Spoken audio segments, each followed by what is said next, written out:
Jó lesz? Jó.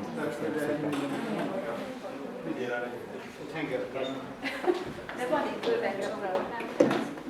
Van itt.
Ratio is complete. Egyenletes az eloszlás. So we should not be possessive. De legyünk birtoklóak, minden pokocot adjatok el. Ne harácsoljatok ti. You don't be possessive.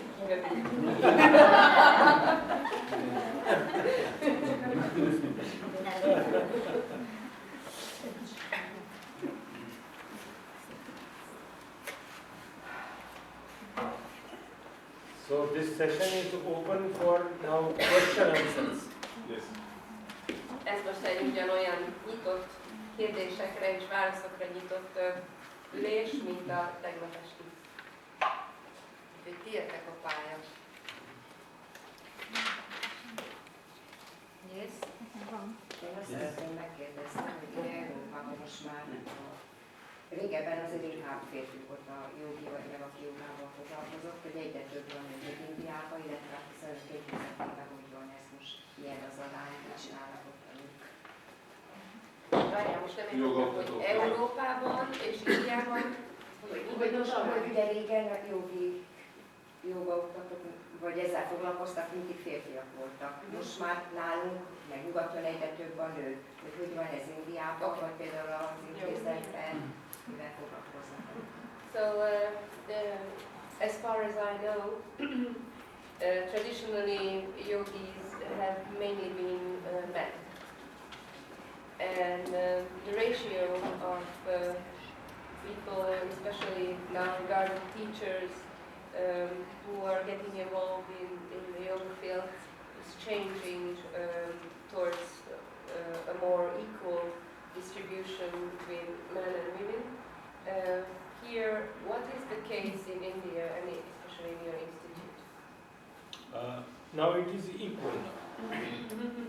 In ancient days, only the gents were pursuing, as she said, but nowadays it is equal.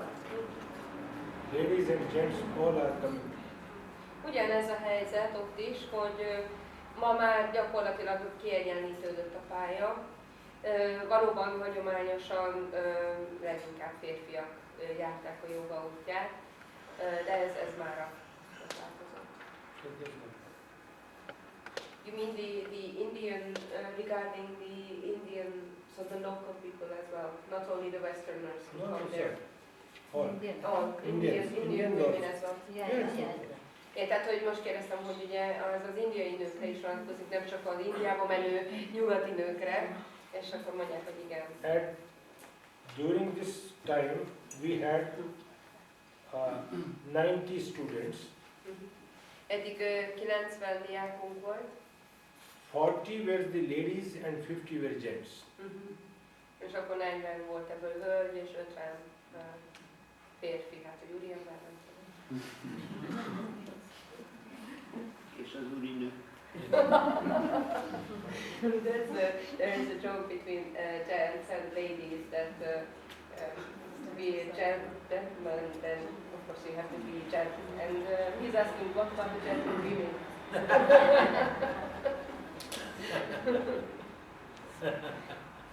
A nők úriak már születésükkor. So she wants to Yes.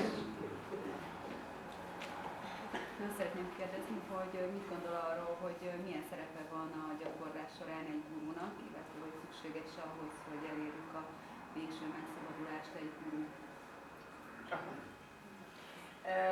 I'm interested in your opinion of how indisposable you think a guru is for reaching the final liberation, how indispensable it is for serious sadhana. Actually, there's a need of a master guru. Hát nagyon szükséges. Without a guru, it is not possible to reach to the ultimate goal. Olyannyira, hogy guru nélkül nem lehet elérkezni a végső célhoz. But keep in mind that we are sometimes mistaking the teacher and guru as one.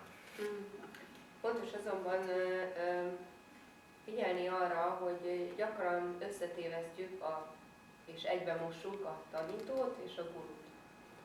Teacher can be many because there are many arts in the world. A tanító nagyon sokféle ember lehet, hiszen nagyon sokféle tudásterület és annak művészete van a világon. Like mathematics teacher, physics teacher, chemistry teacher, political science teacher, economics teacher. The teachers are many, but master can be one. Tehát nagyon sok tanár vagy tanító lehet, és van is.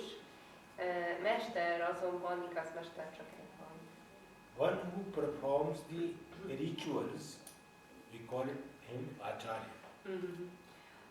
Azt, aki a rituálékat helyesen és mélységében végzik, úgy hívjuk, hogy acharya.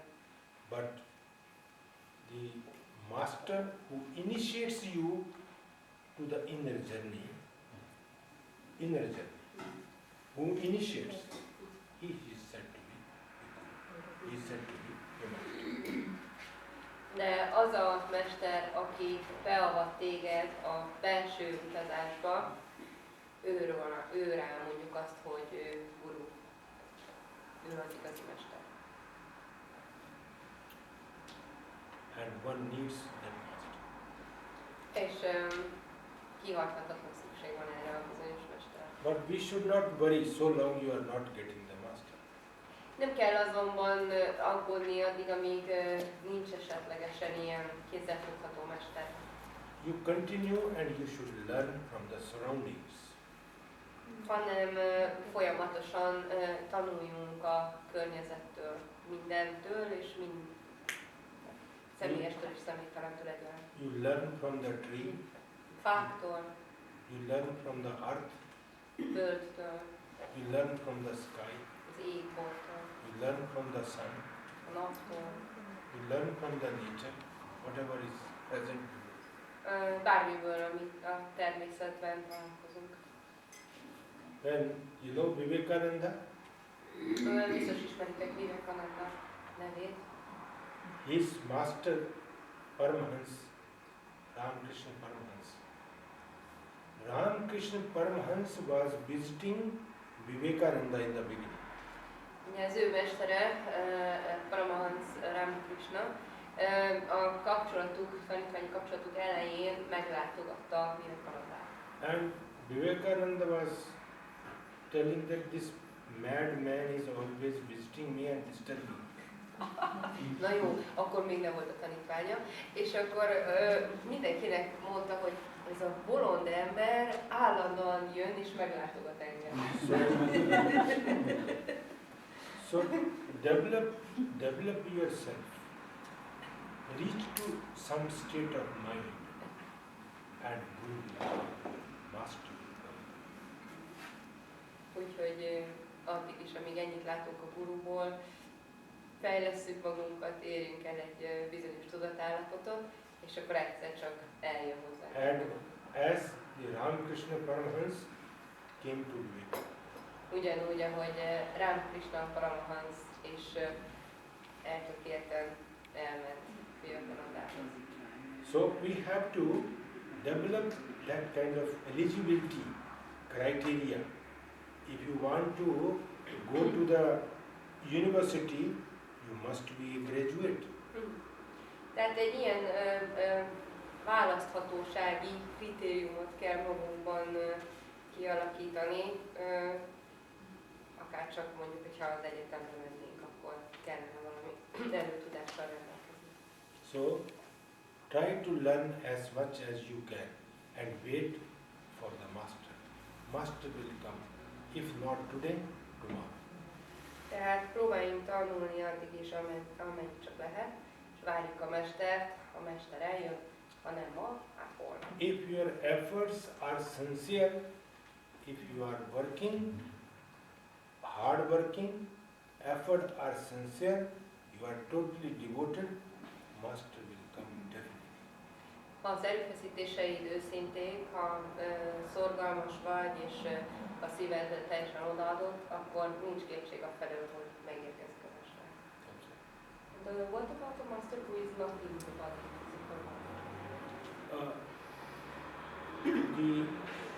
In the Patanjali Yoga Sutra, the Om, the Pranava is said to be the master of masters. You know, master of ancient masters. So that's why I am suggesting she will be able to understand that there is no need of the physical master. It can be tree can teach her. The Om can teach her. So master will come to you, definitely. Bocsánat, ide beloptam a saját kérdésemet is, hogy és mi van a nem fizikai testben levő mesterrel, és akkor mondja, hogy hát igen, nem a fizikai testben levő mesterre van nélkülözhetetlen szükségünk, hanem a mesterre. És a mesterek mestere maga az Om, a Pránava mantra. Ezért mondom azt, hogy a fától is tanulhatunk a természettől, de maga az Om kezd el minket tanítani, aki a mestereket is tanította, hogyha járjuk az utat. But if you are longing for, striving for the physical master, physical master will also come. Ha azonban nagyon-nagyon vágysz, és nagyon-nagyon küzdesz érte, akkor a fizikai mester is megérkezik. It's like a divine attachment. Yeah. Divine force. Because this, when your mind, individual mind, develops a connection with the universal mind, you start getting the intuitions. Igen, mert hogy amikor az egyéni elméd falai annyira áttetszőekké válnak, hogy közvetlen kapcsolatban lépsz az univerzális elmével, akkor egyre több intuíció lesz. And whatever is in your mind, if you are longing for a master, the universal mind will provide you the master. És hogyha az elmében van egy ilyen iszonyatosan erős vágy egy fizikai mesterre, akkor a világegyetem küld neked egy.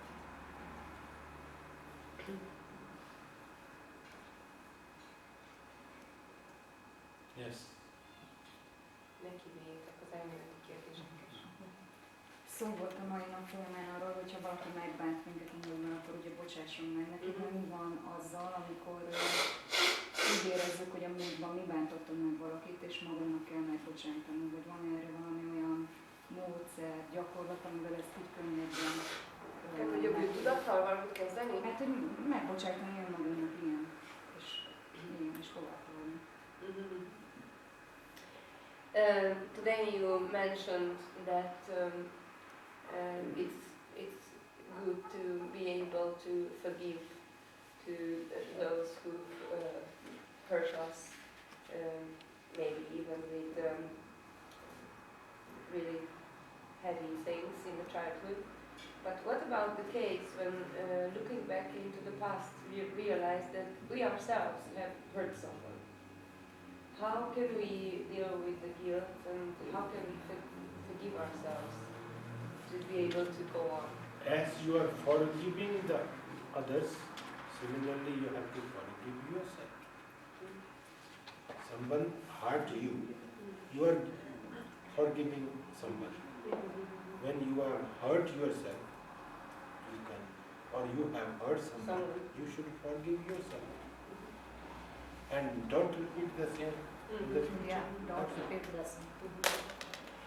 Hát igen, ez egy ilyen egyszerű a válasz, de tehát kétélű a dolog, hogy kinek mi a könnyebb,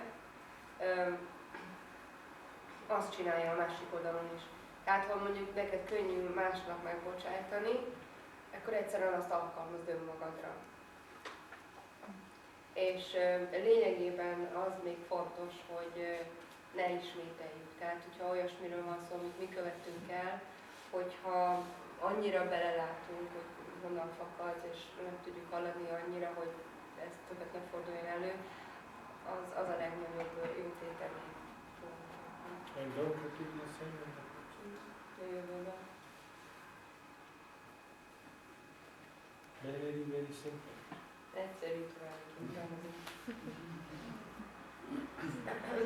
És van erre valami speciális technika vagy meditációs forma, hogy ezt lehessen fejleszteni?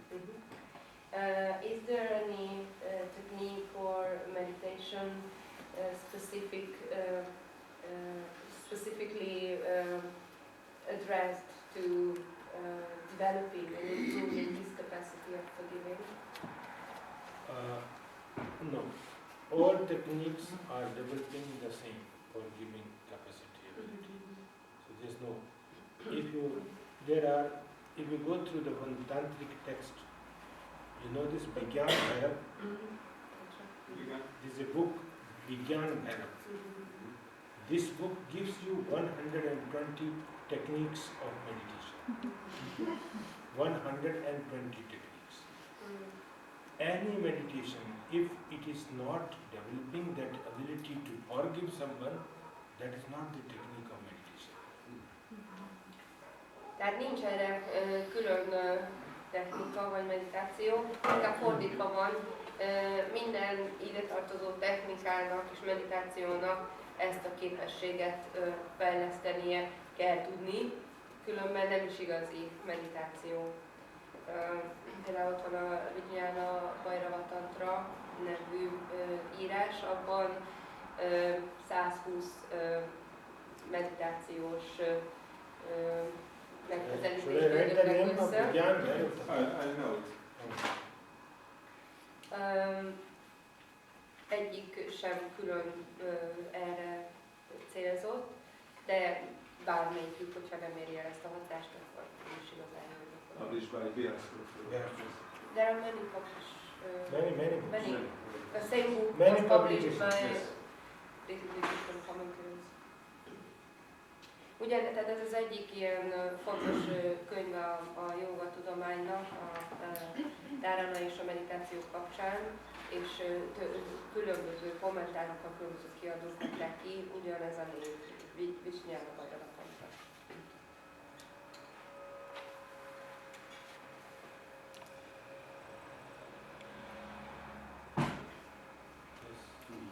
Azt szeretném megkérdezni, hogy van-e egyáltalán így szabad akaratunk, vagy nincs?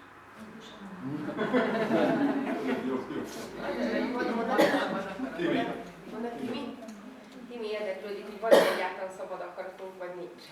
A Yogananda féle Kriya Jóga szervezetet vezeti, a pályával Magyarországon. Okay. The others didn't hear her question, so that's why I repeated in Hungarian. And she's the leader of the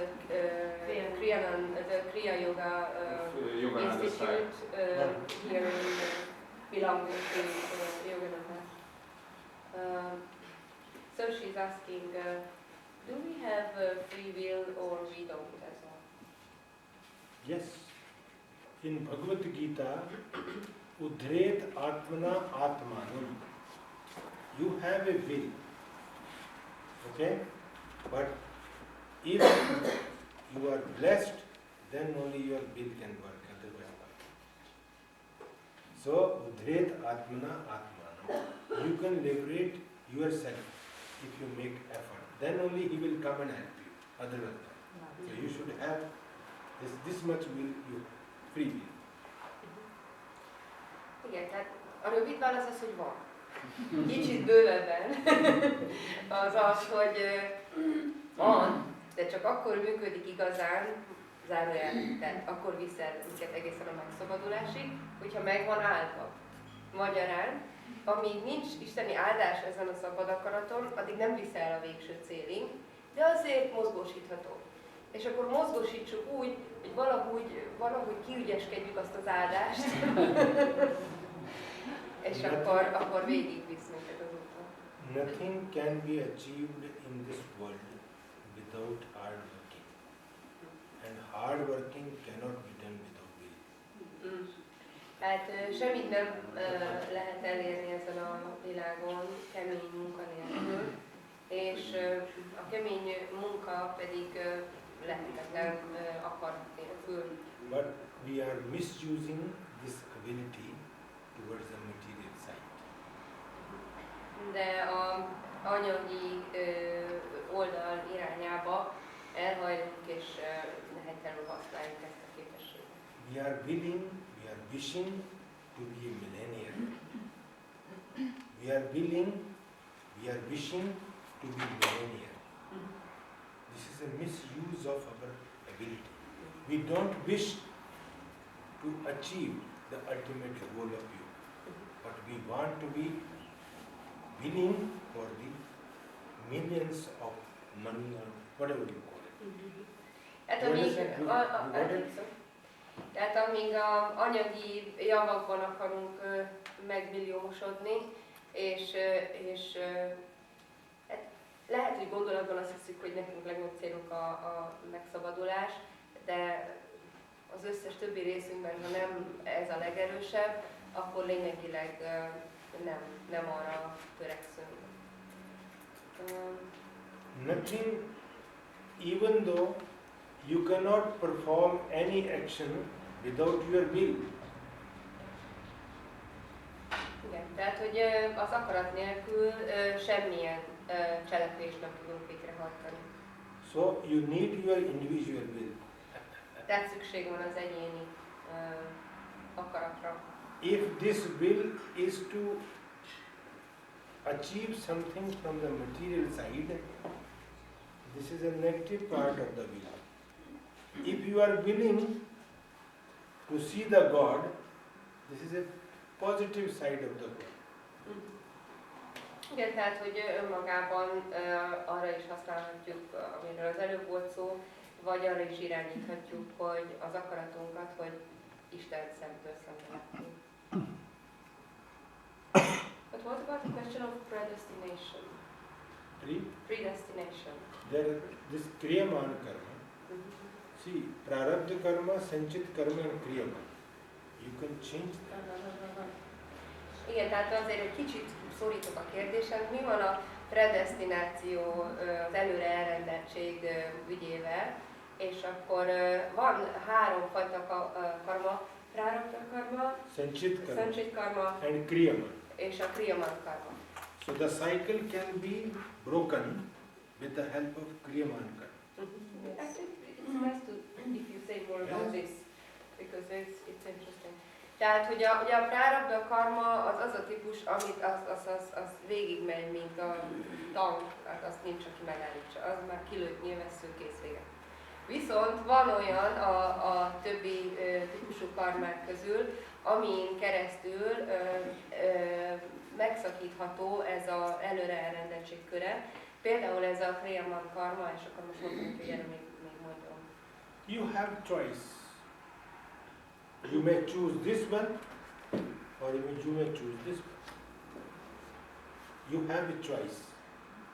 So if you choose this one, you will have to face the consequences.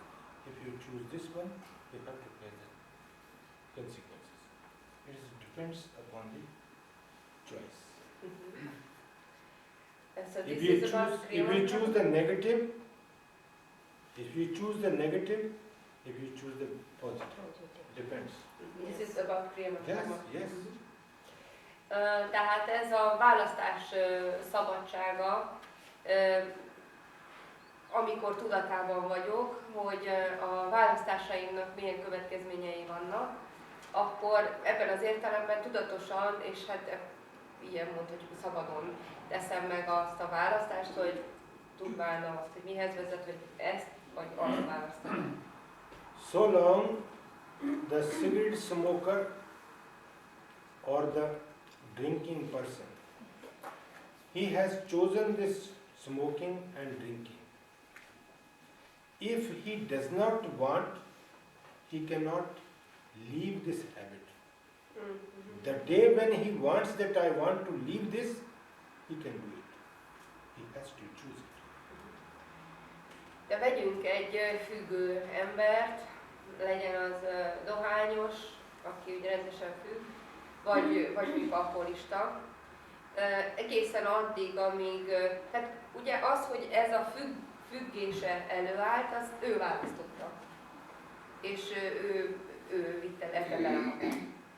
Egészen addig, amíg valahol mélyen benne meg nem születik az az elhatározás, hogy ő saját szabad akaratából, saját vágyából abba akarja ezt hagyni, addig nem tudja tudni megcsinálni.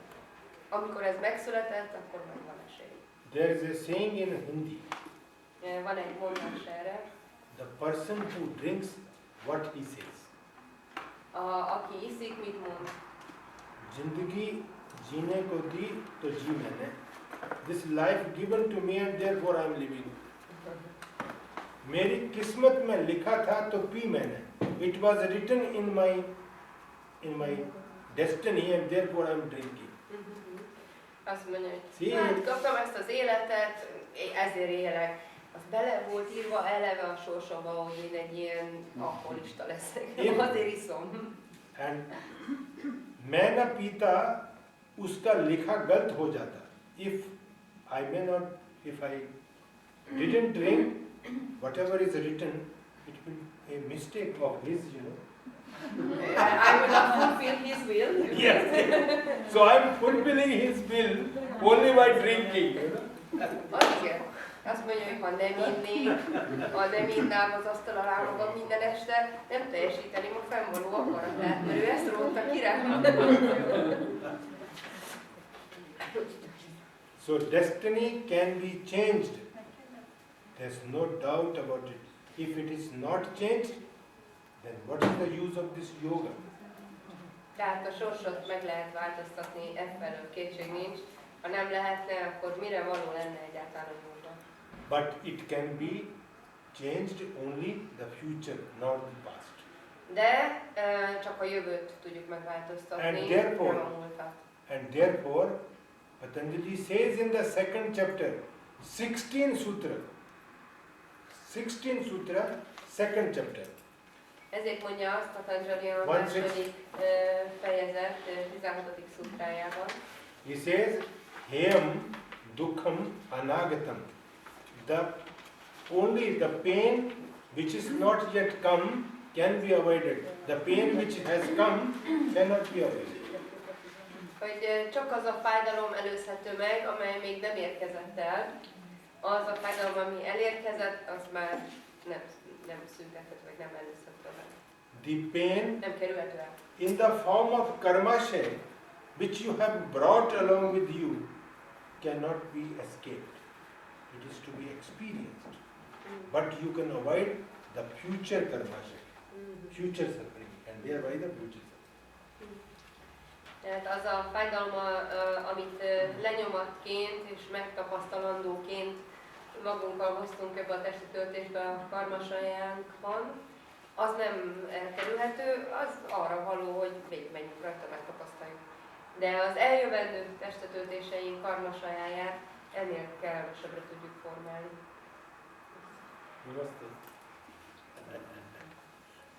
És tanulni lehet belőle. Nekem lenne egy olyan kérdésem, hogy mi van akkor, amikor a családban van egy ilyen ember, aki mondjuk alkoholista, és a többieknek a fejlődését húzza vissza, ilyenkor hogyan kell hozzáállni ilyen szituációhoz, hogy ennyi.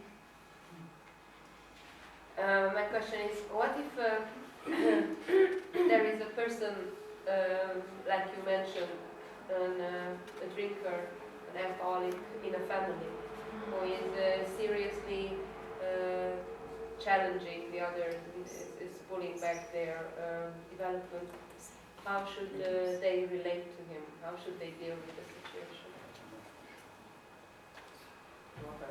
If it is possible, we should try our level best to help him to overcome his habit. Hát a tőlünk telhető segítséget próbáljuk megadni, hogy túl lépjen ezen. Otherwise, Patanjali suggests, Különben Patanjali azt mondja, forgive such people bocsáss meg az ilyen embereknek, and keep yourself away. és tartsd magad távol. Amennyire lehet. Go through the Maitri, Karuna, Mudita, Upeksha, Sukh-dukh, Punya, Nishanam. This is the Upeksha. So you have to keep yourself away and forgive such people. To forgive you need a big heart. Ez a már említett képesség, hogy egy ilyen a derűsemlegességet találtam ki erre, derűsemlegességgel távol tartani magunkat az ártó emberektől, és megbocsátani, amihez egy napszint kell, és nagy erő a távolságtartásban. Környezetsül az is segített. Igen. Ha meg nem, akkor van ez vége.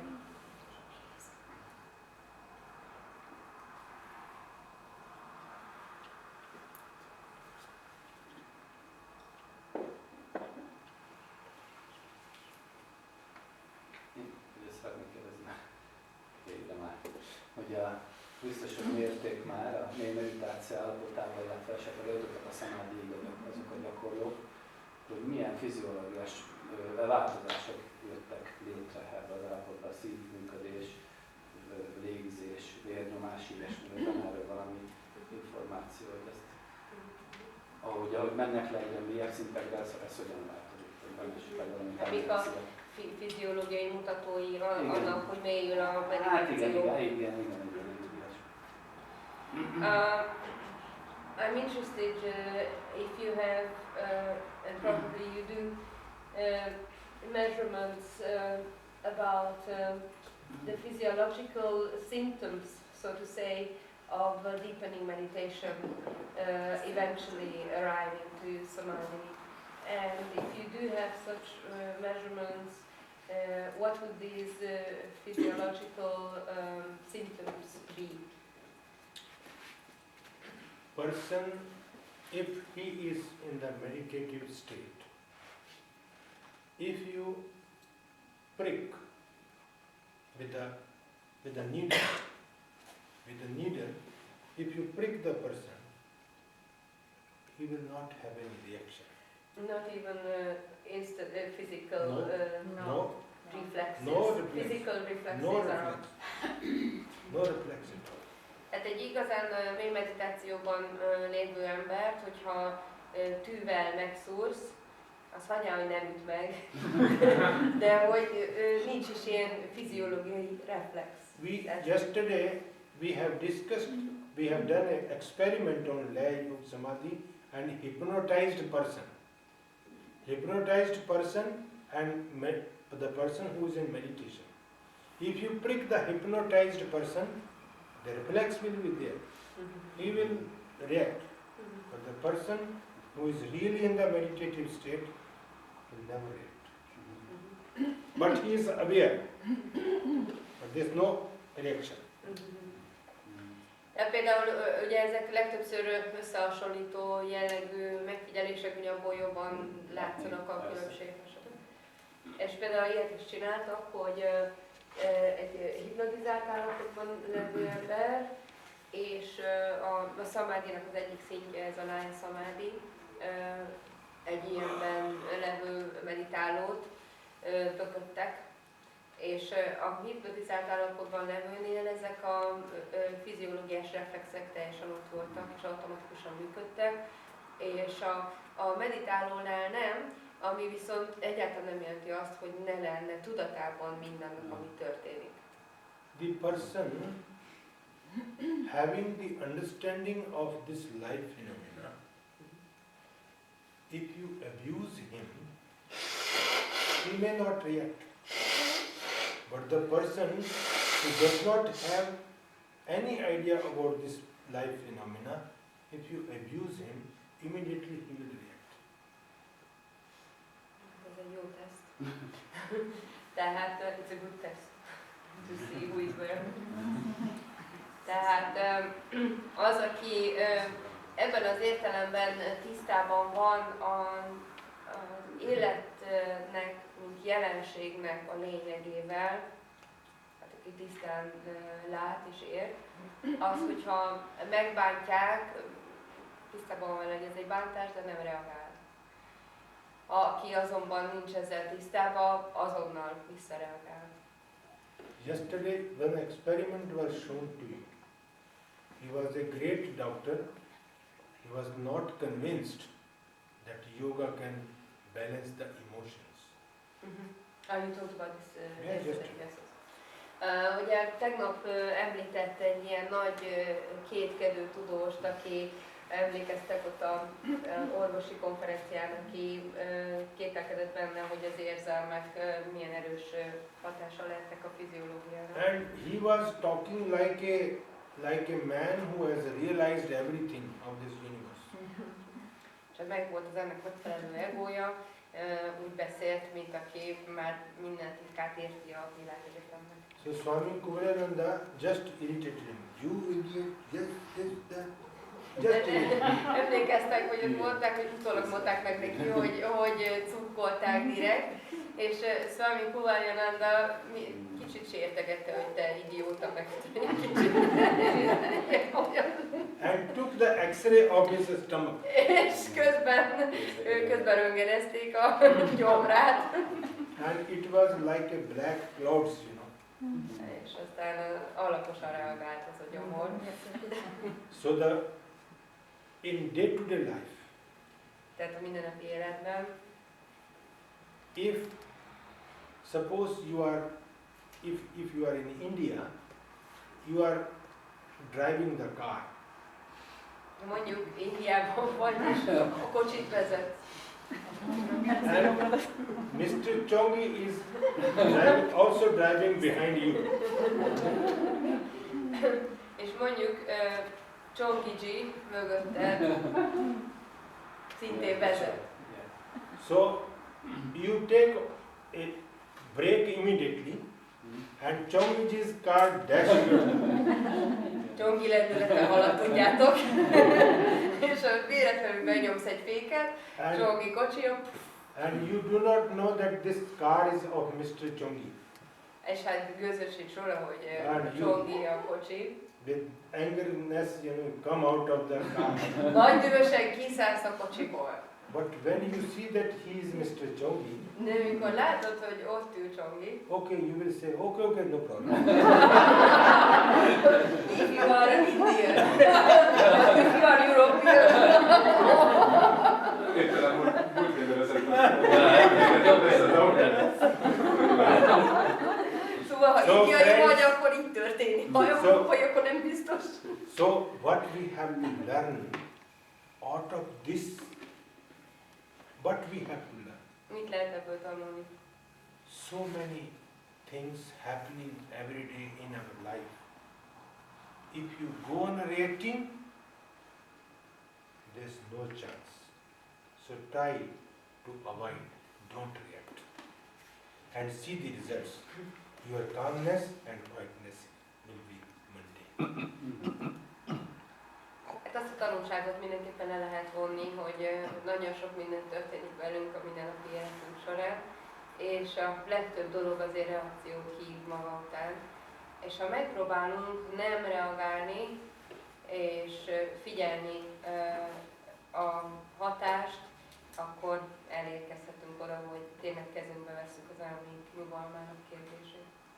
10% we are living our life. 90% we are reacting.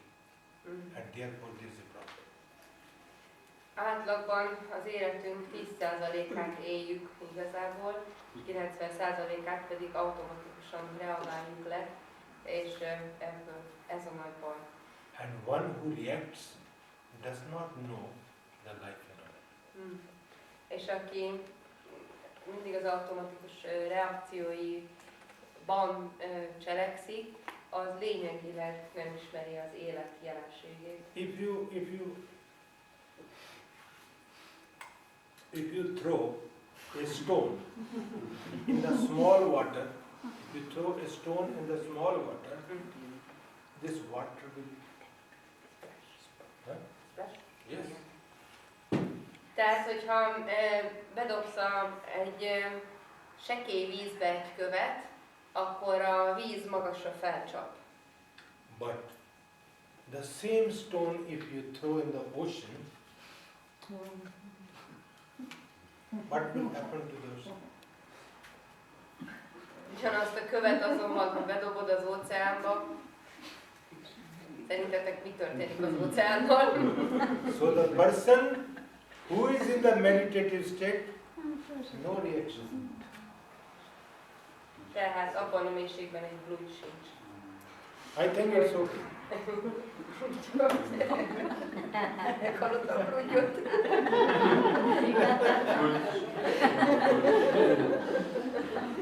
Tehát a mély meditáció állapotában csendben. És azt mondták, ez maga a légzés, ami történik. A szamádi felé. Hát igen, aha. What happens with the breath as we are approaching and eventually reaching samadhi? As if it is not moving. It is very slow. Slow. Very slow. As if it is not moving. As Patanjali says, Tasmin sati, when you reach to that state of mind where there is no conflict at all, shwas prashwasyor gati vicheda, automatically there is a cutoff in inhalation and exhalation. There is no need of breathing thereafter. Hát először lassul, aztán annyira lelassul, hogy olyan, mintha nem lenne, aztán már nincs is.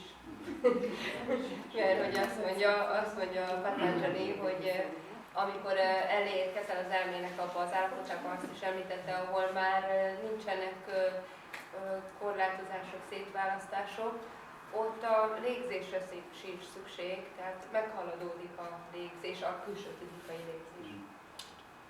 In Hatha Yogic literature, even when prana enters into Sushumna Nadi, it is not reached to the Sahasrara. As it enters into Sushumna Nadi, no need of anything. People stay for years together. Whether this is a one Patanjali or this is a three Patanjali, there is a question.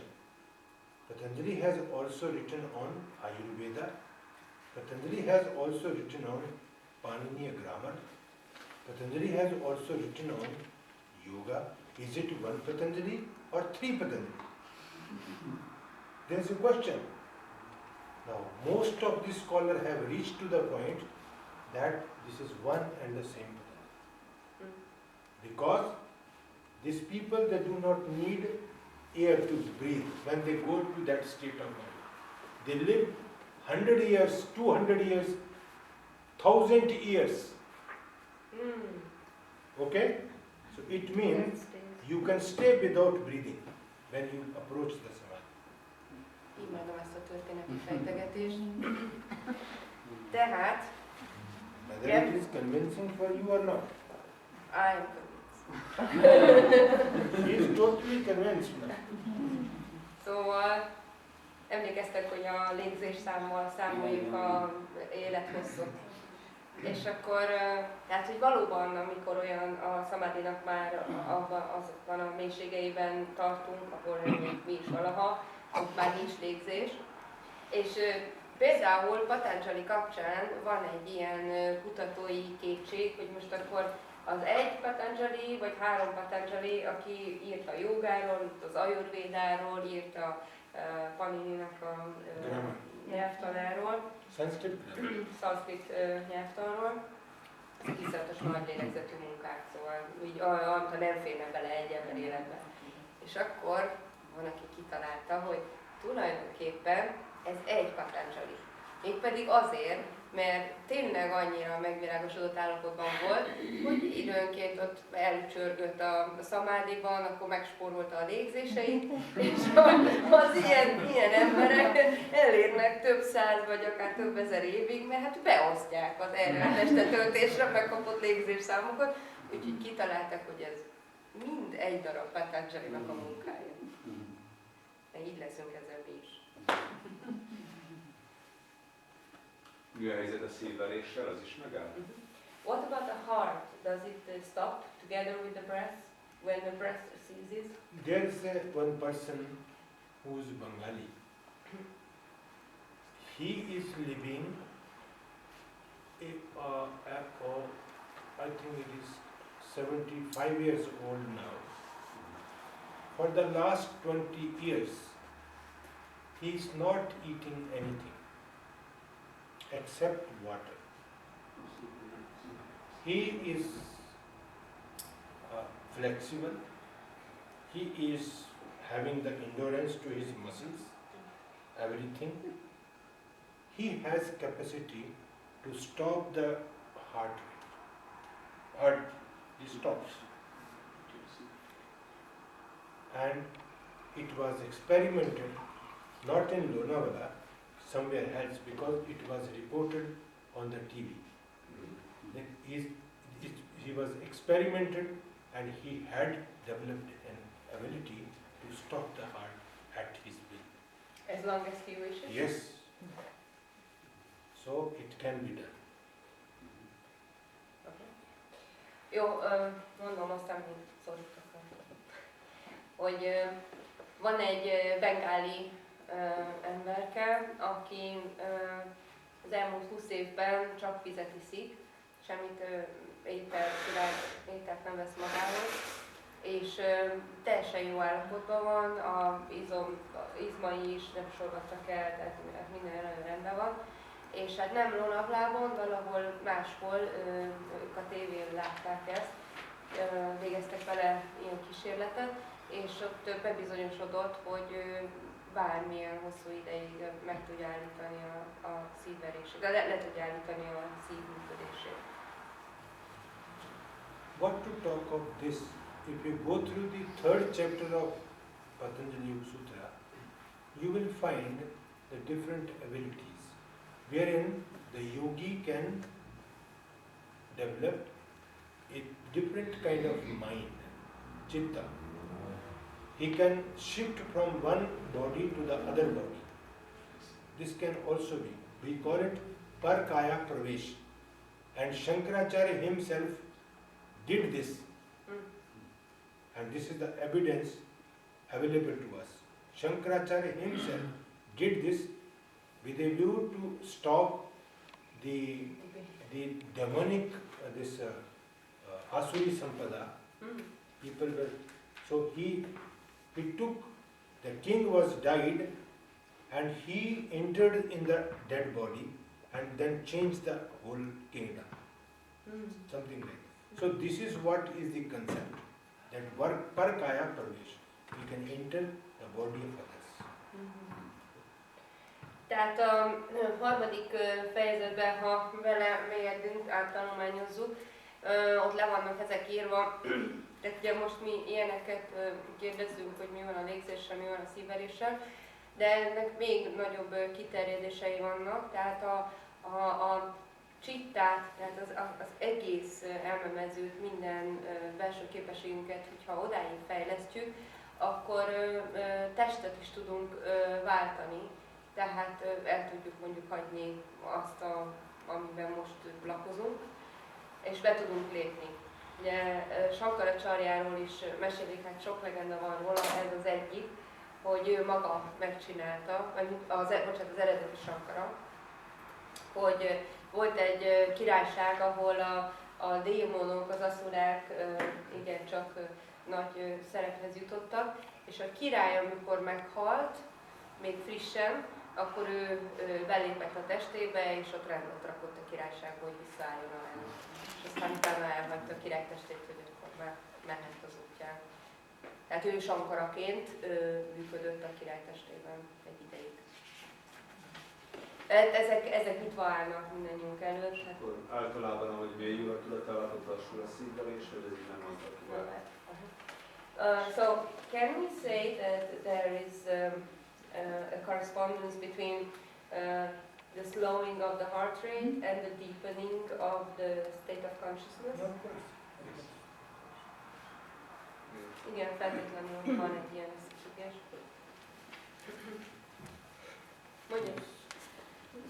Hallottuk az előadás elején, hogy az intézménykutatással, csatással, képzéssel és gyógyítással is foglalkozik. Kutatás, tanítás és gyógyítás. Igen, és a gyógyításról nem hallottunk még eddig sem. Tulajdonképpen a hagyományos orvoslás mellett mondom, milyen szerepet játszik az ajurvéda és a jóga? Beszélt róla.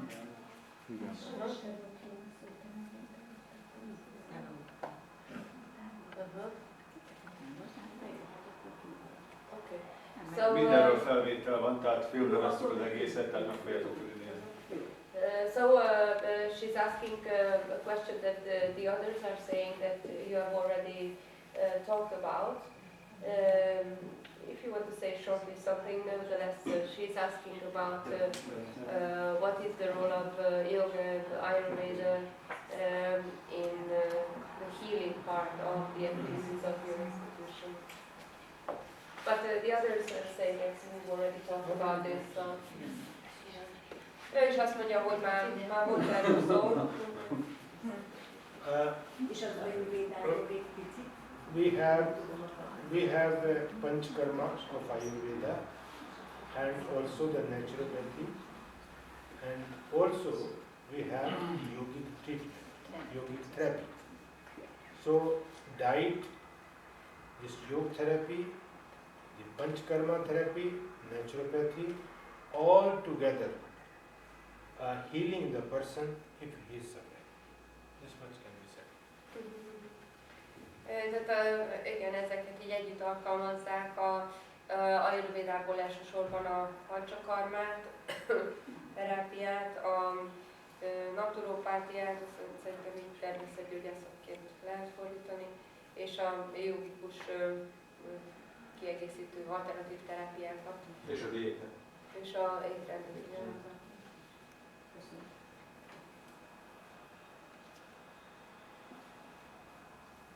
Az étrendhez kapcsolódóan szeretném kérdezni, Magyarországon a hagymafélék például nagyon népszerűek a mi ételeinknél, és gyógyító ételeknek számítanak, és ők pedig nem használják, ugye erről beszélnek. Regarding the dietary questions, I'm very interested to hear your opinion on the use of onion, since here in Hungary we have many different types of onion, and most of them are regarded to have a healing effect. De? So, and you mentioned that you don't use onion at all, so what is your view on that? No. Whenever any food stuff, when you are taking it as a medicine, there's no problem at all. If you are using it for your taste, enjoyment, this is not good. Megvan a megoldás.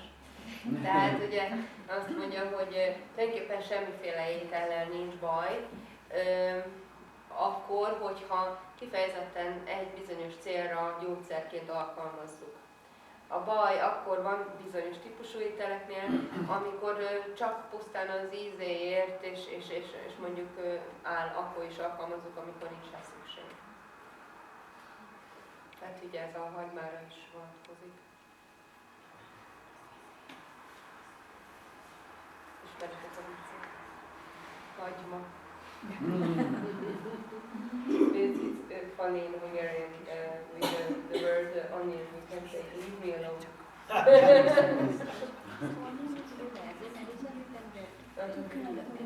No, she's talking about onion means leave me alone. If you pronounce it differently, then it's a joke, language joke. De hogy mondják, hogy ők most használják a you also use onion in natural garlic, they describe the participants. If you consider that those persons suffering from diabetes, cholesterol, heart problem, so the garlic as a medicine. Being prescribed. Kifejezetten például fölírnak fokhagymát, a magas vérnyomás, bizonyos szívbetegséget, ugye magas vérnyomás is hatása van rá, a cukorbetegségre, mondott még. They are also instructed not to take the salt. They are also instructed not to take the salt. És ugye akkor arra is figyelnek, hogy mondják, hogy só nélkül.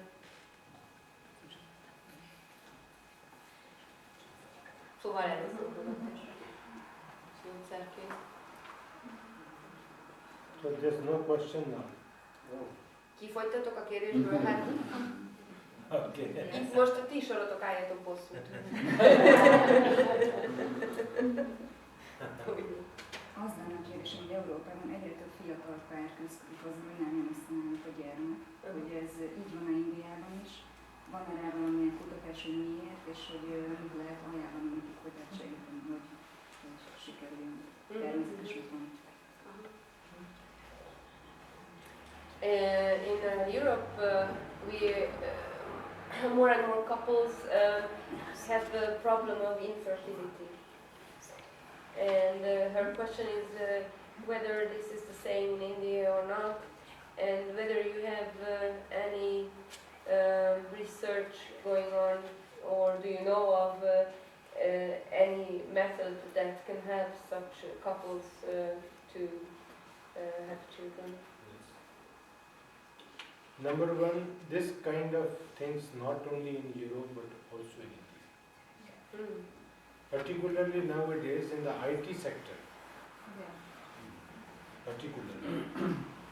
They are working at night, sleeping in the daytime. They are not in tune with the nature. And therefore, this is the problem. It is not only in Hungary or in Europe, but everywhere in the world. Azt mondja, hogy Indiában is egyre inkább gond ez, és érdekes ezek szerint, akkor mégis van valami felmérés legalább, hogy a számítógépes szektorban dolgozók körében látták, hogy ugye, hát, hogy virtualizálódnak a munkamenetek, átolódik teljesen a természetes egyensúly, tehát sokan dolgoznak éjszaka, nappal alszanak, teljesen kihangolódnak a természetes ritmusokból, és akkor ez is nagy hatással van rá. De úgy azt mondja, hogy ez egy ilyen világ probléma, egy világjelenség. This, if both are physically fit. Legjobb esetben, ugye, hogyha mindketten fizikailag egészségesek a pár. There's no problem related to the with regard to the ladies, there's no problem with her ovaries and other things. Gents, there's no problem with the sperm. That can be done with the help of certain means. Abban az esetben, hogyha a fizikai, biológiai előfeltételek adottak, tehát a pete érés, a petefészek az teljesen egészséges, a férfi esetében a spermák életképesek, akkor ha ilyen esetben van terméketlenség, akkor arra vannak módszerek, hogy azokat megsegítsük. There's one book recently in the 8th International Conference we have published. It is called Critical Edition. This book is also available from Bihar School of Yoga. Shiv Sarode. Shiv Sarode. The 8th conference, you mean overall yogic conference? Your own Lonavala. Every after 3 years we are organizing one international conference. So this year last year we organized 8th international conference. Okay. And one output of this conference is this critical edition? No. In the conference this book was opened. It has nothing to do with it. It is the occasion where the book was published. Oh, okay. And the book has. This book is related to the Swara. It is related to the rise of your Swara Yoga. So it's the same which the Bihar School has Also Swara Yoga. Has published one. But ours, it is a critical edition. Tehát ő a Lonavalai Intézet, tehát ők maguk 3 évente rendeznek egy ilyen... rendeznek egy nemzetközi konferenciát, és a legutóbbi az tavaly volt. Ezen a konferencián többek között ezt a könyvet is bemutatták, ugye akkor jelentették meg. A Swara Yoga, tehát ez is a rezgések jogája, és hát nagyon sokat foglalkoznak légzéssel, különböző rezgéseknek különböző módon való befolyásolásával, vagy akaratlagos szabályozásával, és például a termékenység fokozásához, vagy előállításához, ilyen esetben, hogyha adottak a fizikai előfeltételek, akkor a Swara Yoga tud például segítséget nyújtani. A Satyananda jogások, a Bihar School of Yoga is adott ki ezzel a címmel könyvet. Shiva Sarode. Shiva Sarode. Name of the book valami Swara Yogára is emlékszem, mindegy. Lényeg az, hogy ők is, és ők egy ilyen kritikai kiadást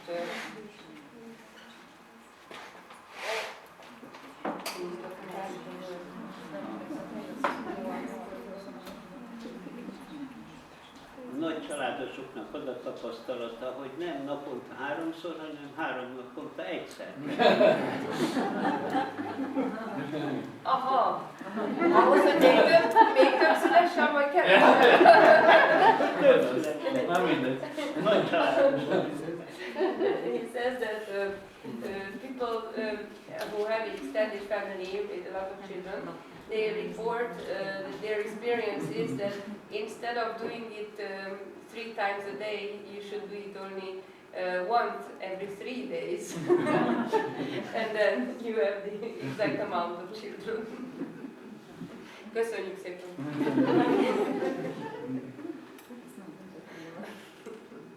De most nem tudjuk, melyiket kell miért.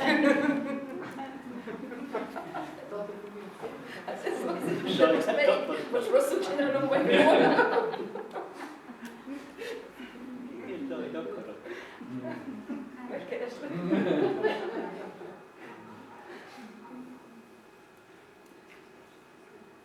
És akkor itt van például ilyen logikvédő program, mert van olyat, hogy akar, meg egyéb miatt a logikvédő összendő. Mert nem már összesülni nélkül, vagy... and they've heard some views on the mi az a non-big baby? Inszemináció, az biztos fogja érteni. Insemination? You know insemination? When Nem ugyanazt jelenti, de ezt idegen tudják fordítani. Artificially fertilized, and there are some views that it is karmically not good. So what's your view on that? Friends, if actually I'm sitting in front of you and I have experimented this and I was 100% successful. That is what I wanted to share with you. If you learn which swara is working, if you learn which element is a particular time it is dominating, if you learn these 2-3 things, then if you go to the if you want to apply this in your day-to-day life, what is the best time for conception is between the 4th day and 16th day of menses. Nearer to the 16th day is preferable.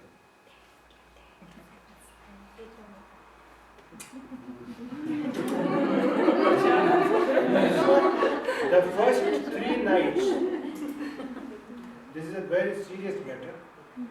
First 3 nights of the menses and 8th, 11th, 13th, 14th lunar day, as well as new and full moon day are regarded as inauspicious. Okay, you will have to help me with all the dates, okay? Tehát erre lehet, hogy majd később visszatérünk, most már előkészítette, és akkor elkezd erről beszélni. Azt mondja, hogy saját tapasztalata is van abban, hogyha megtanulunk néhány alap dolgot észlelni magunkban, tehát hogy melyik szvaránk, melyik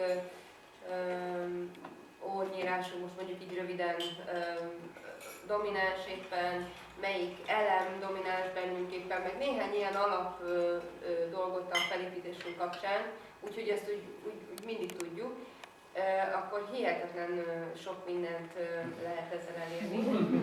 Többek között pont ilyen ügyekben a termékenység kapcsán lehet azt mondani, hogy a legjobb a nők esetében a 2 menzesz között a 4. és a 16.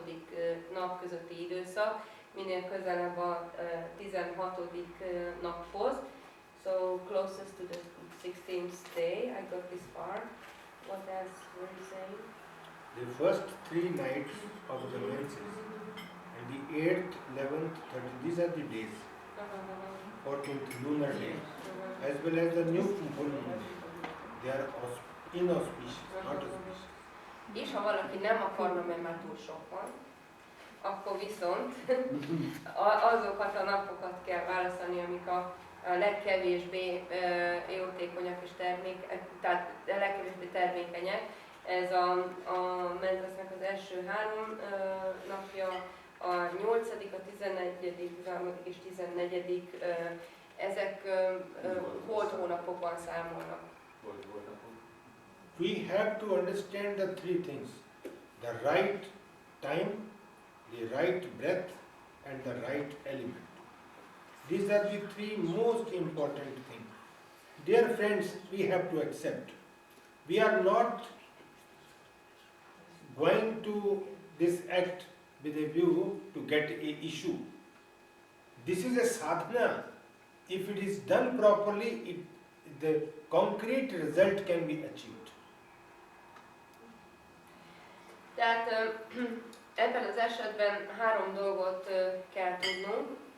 A megfelelő időpontot, ez a külső világot jelenti, ugye ezeket a napokat, a megfelelő légzést, és a megfelelő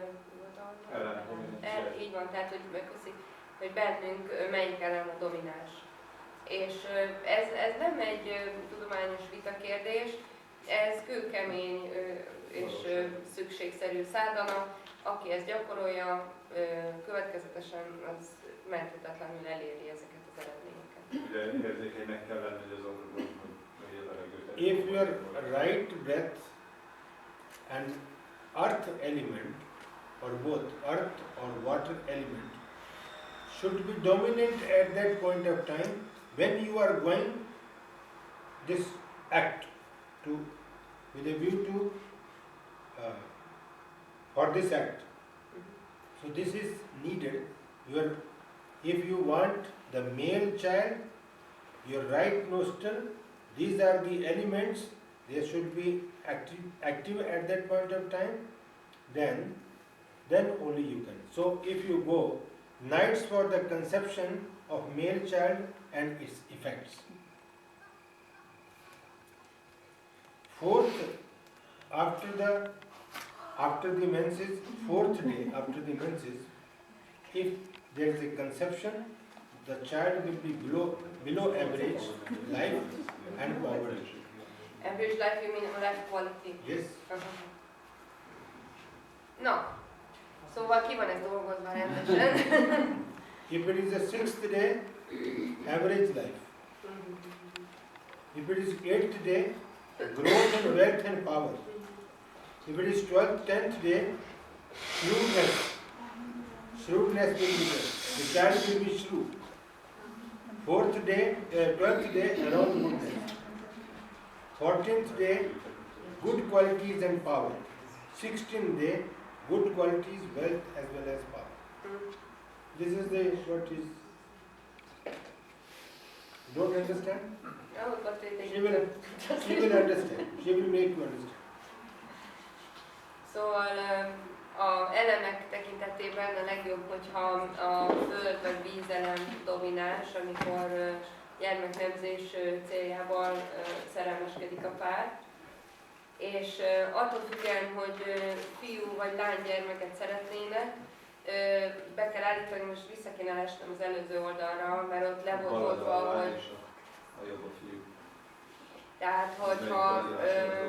Igen, de hogy már ezt matematikailag elfelejtettem, hogyha a pár egyöntetően fiút akar, akkor a nőnek melyik óra, és tehát ideig már nem. De az a lényeg, hogy a fiúhoz a jobb orrnyílás aktivitása tartozik, a lányhoz a bal orrnyílás, de hogy ez az anya és az apa részéről hogy oszlik meg, hogyha fiút, azt már nem tudom, de ez így le van írva. És hát ugye ilyen szintig ki van dolgozva ez a rendszer, azért mondta, hogy a 16. naphoz közelebbi napok az igazán javasoltak, mert például a fiúgyerek esetében, hogyha a menzesz utáni, tehát elmúlt utáni 4. napon fogan, akkor az életminősége átlag alatti lesz, és szegénységben fog élni. És akkor ilyen szinten van ez kitalálva, hogy és hát ugye a 14.-16. Napon van az, hogy nagyon jó belső képességekkel és befolyással, hatalommal rendelkezik. Now, if someone is interested for a female child, ugyanez a helyzet, ugyanez a leírás, ha lánygyereket szeretnének. If it is a 5th day after the menses, ugye a hiányzó számok voltak, emlékeztek az előbb olyan kettesével voltak, és akkor most íme a hiányzó számok. Growth in youth and children.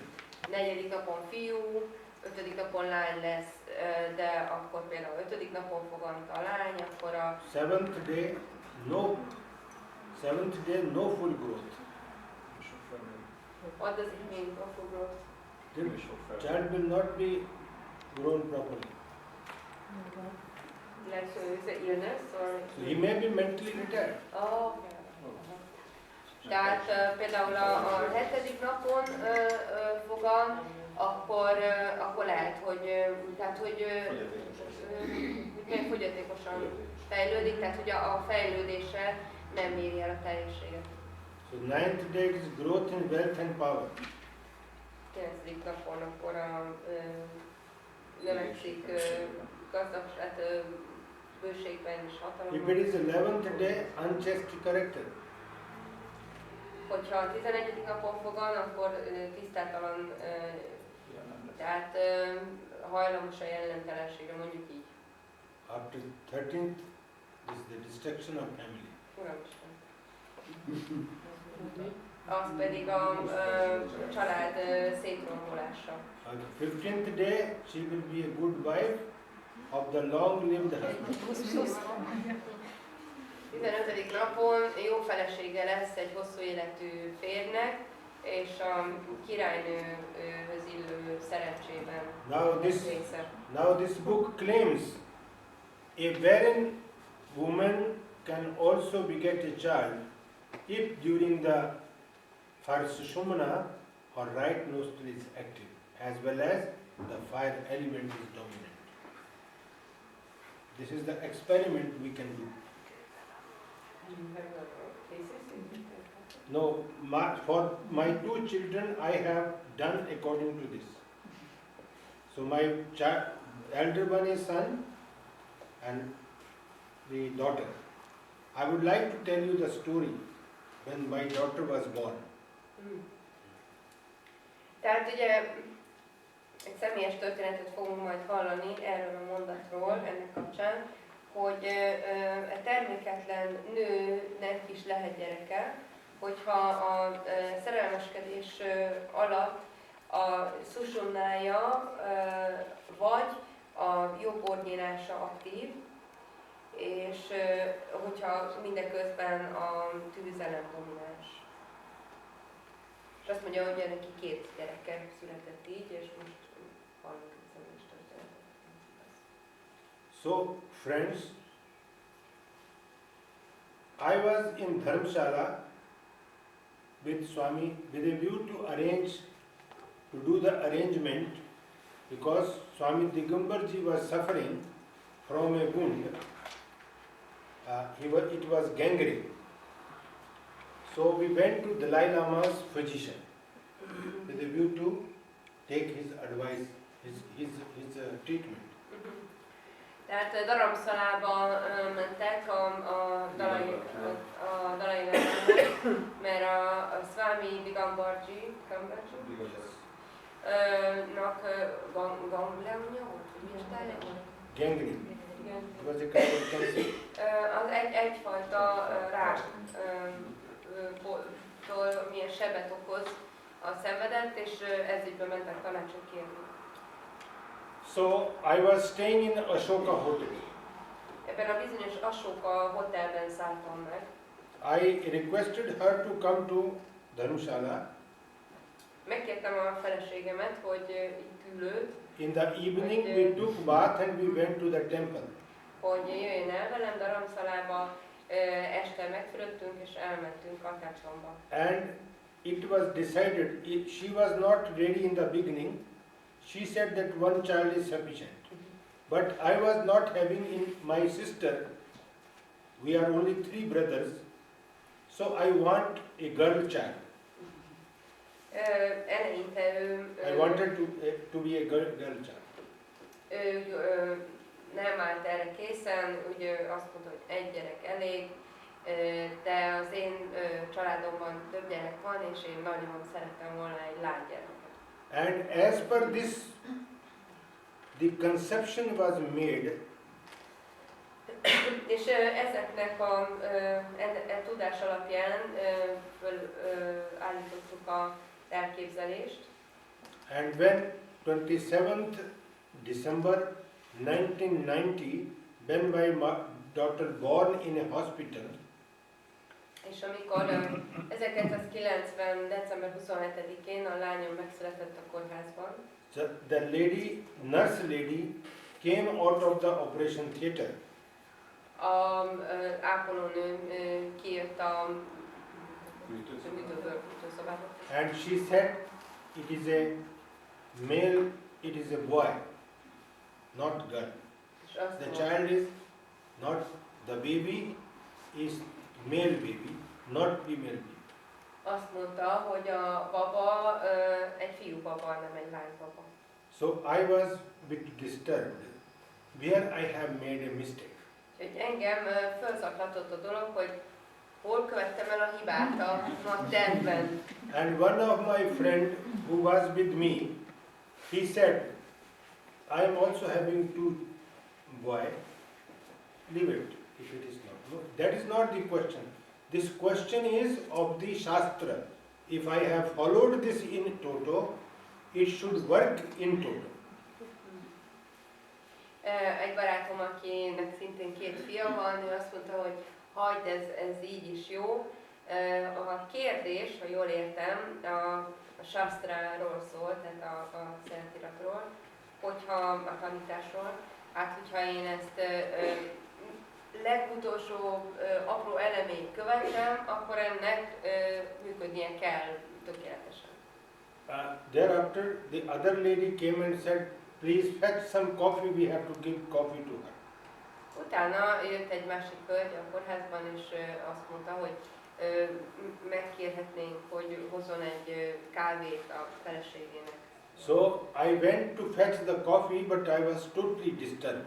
Úgyhogy elmentem persze, hogy hozom a kávét, de még mindig zaklatolt a fejem, feldúltam, hogy mit nem csináltam jól. But when I came back, Ahogy visszafele jöttem, the person was standing on the staircase. ott volt valaki, aki a lépcső tetején áll. He said, don't be disturbed, it is baby boy, not baby boy, it is girl. És akkor azt mondta, hogy nyugodjon meg, nem fiú, hanem lány. I was suspecting that other case should not be there. Other delivery. Maybe other delivery, and they may have changed the baby. They might have exchanged the baby. Ugye akkor arra gondoltam, hogy hát akkor nyilván több baba is született, most lehet, hogy összekeverték a babákat, és mi van. But I inquired, there were no second case in that day. De azon a napon nem született más baba, úgyhogy ilyen nem... That was the mistake of that nurse who said that it is a baby boy. Egyszerűen az első ápolónő mondta rosszul. If you see my daughter, all her features belongs to me. És félreérthetetlenül a lányom minden módon rám hasonlít. So, biztos, hogy nem másik baba. So that means that whatever I have experimented, it was experiment on my boy also, my elder son or son. It was also experimented, and it was also experimented for my daughter. So both the time I am successful.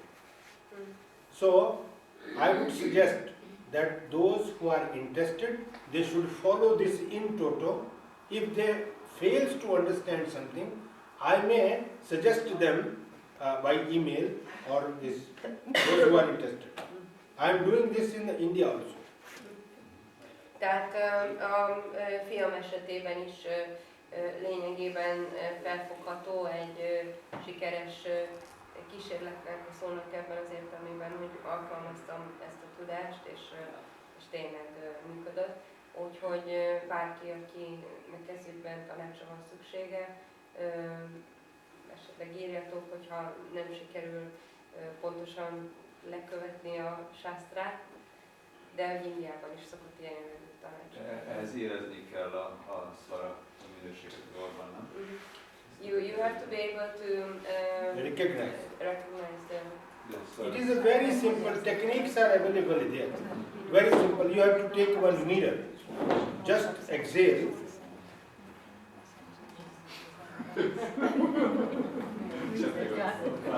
Just exhale through the nostril. There will be a different kind of shape on the mirror. Whatever the shape, you will be able to understand which element is dominating at this moment. Yes.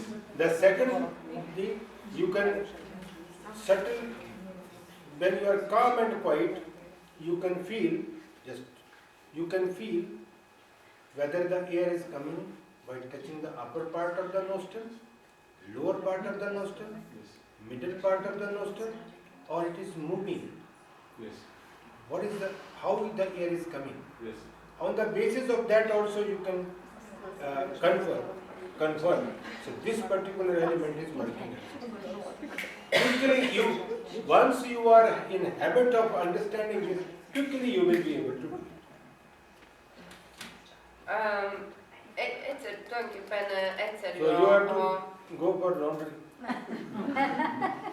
egyszerű a módja annak, hogy megtanuljuk megállapítani, hogy melyik elem a domináns bennünk. Kétféleképpen is működik. Az első, hogyha veszünk egy tükröt, és tiszta tükröt, és közel lélegzünk hozzá, akkor a pára, ami lecsapódik a tükrön, különböző formájú. És a formából, hogy mire hasonlít inkább, milyen geometriai formák nyilván, abból tudjuk, hogy most melyik elem a domináns. És a másik módszer az pedig az, hogy hogyha persze azért az átlagnál jobban kifinomódik a légzéstudatosságunk, akkor képesek vagyunk megkülönböztetni, hogy a levegő dominánsan inkább a orrjárat felső részén, alsó részén, középső részén, vagy ilyen körbejárva áramlik, és akkor az is megfelel egy-egy elemnek. There are many methods. Even though the taste, suppose the sweet taste is on your tongue, sometime, it means the earth element is dominating. Vagy a nyelvben az ízek, tehát ugye ott is egy kicsit jobban odafigyelünk, többfajta íz. Amikor például alapvetően édes íz domináns, ezt most nem cukorként képzeljük el. Everything is there in that book. You can go through Az például a földelem dominanciáját jelzi. Tehát sokféle módon meg lehet ezt közelíteni, és ezek le vannak írva a különböző könyvekben. But here we have to understand that whenever we are going to indulge in this act, sexual act, with a view to get the issue, this is a separate kind of mindset. If you are going this act only for the enjoyment, sensory enjoyment, it has a different kind of impact. And therefore, there is a problem in the conception. Tehát azt mondja, hogy Even though when you go for the conception, you are going to the temple, you are praying to God, today I am going to do this for the child or for the daughter, please help me to do this. This attitude, this mindset helps you a lot in this kind of act. Tehát, hogy fontos különbség, hogy amikor gyermeknemzés céljából szeretkezünk, akkor az egy egészen más tudatállapot, mint az, amikor a puszta örömszerzés céljából tesszük ezt, és időnként az utóbbi esetében problémás lehet a foganás. Ők például és általában az elitosztály Indiában hajlamos erre, hogy ilyen esetben komoly a gyermeknemzés célja. Elmennek templomba és kérik az áldást, az isteni segítséget ahhoz, hogy magát a szeretkezést ilyen értelemben megáldja.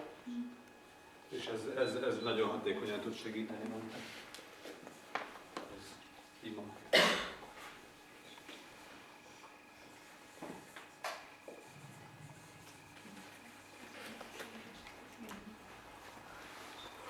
Ez az a tudásszint, amivel itt nem nagyon találkoztunk eddig, tehát ez olyan mélysége az ősi tudásnak, ami az csukban maradt meg, amiről nem nagyon beszélnek a jogik. Ez még a Mazdazdámban említik, de sehol nem hallottunk erről, ugye nem családosak fognak. So in this regard, if you want any kind of help, this is my personal ID, adisheka@gmail.com. Now this story, you will be able to remember this email ID. My daughter's name is Aditi. So I have taken Adi from her. And Abhishek is my son's name. I have taken Shekha. So adishekha@gmail.com. This is my personal ID. You may write on this ID regarding this kind of question. Rest, this is the official ID. You can write it. Tehát az az e-mail cím, ha jól látom, 2 e-mail cím van? Igen. Tehát az alsó, amit most írt föl, arra kifejezetten csak ebben a témakörben levő kérdéseket, vagy tanácskérést küldjetek. A bármilyen egyéb kérdéssel a másik e-mail címre írjatok. És a második, ami a gyermeknemzéssel kapcsolatos kérdésekkel való e-mail cím, az a lányának és a fiának a neveiből állt össze.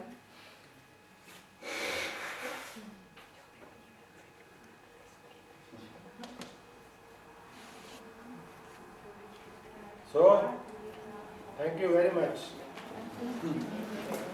But I would like to say a few words.